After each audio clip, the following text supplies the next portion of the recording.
49ers, donc Alan Moore, Gene A. Je connais pas le dessinateur, c'est la première fois que je disais quelque chose de lui.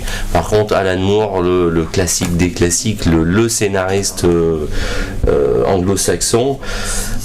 Donc là, une nouvelle BD qui a été récompensée. Je sais plus quel prix ça a eu, prix Eisner, je crois, aux États-Unis, qui est un prix assez difficile à avoir. Alors, point de vue dessin, quelque chose d'assez réaliste, dans le trait, même dans les couleurs. Presque un peu du côté Alex Ross, des fois des effets de lumière très réalistes. Et en gros, l'histoire, c'est Néopolis, une ville qui se construit en construction aux États-Unis juste après-guerre, après la Seconde Guerre mondiale. Et ça va être la ville où vont habiter tous les super-héros en fait, ou des gens qui ont des pouvoirs. Donc ça peut être une histoire un peu simpliste, un peu pour gamins, comme dans les années 50, c'est-à-dire des personnages en collant. Mais Moore, comme d'habitude, va prendre le côté super-héros pour raconter d'autres choses.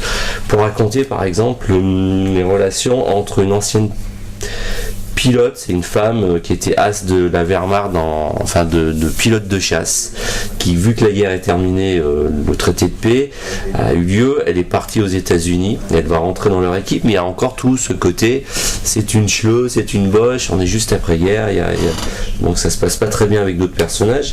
Il y a ce jeune personnage qui est le héros, lui qui a été son super pouvoir, c'était que dès l'âge de 11 ans, il pilotait des avions et il était très très bon, très instinctif. On va découvrir qu'en fait, il est homosexuel et il découvre son homosexualité à travers toute cette aventure.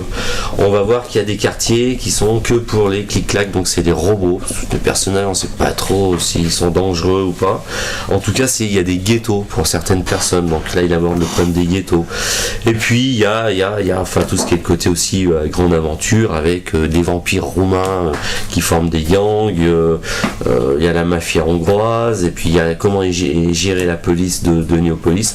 Enfin, il y a toute cette histoire qui se met en place et qui en gros annonce top 10, c'est-à-dire tous les super-héros de chez DC qui ont arrivé dans les années 60.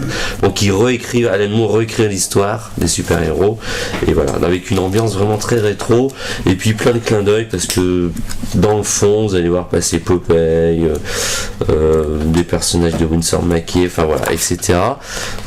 Ça c'est la deuxième lecture, on peut se balader au milieu et regarder ça.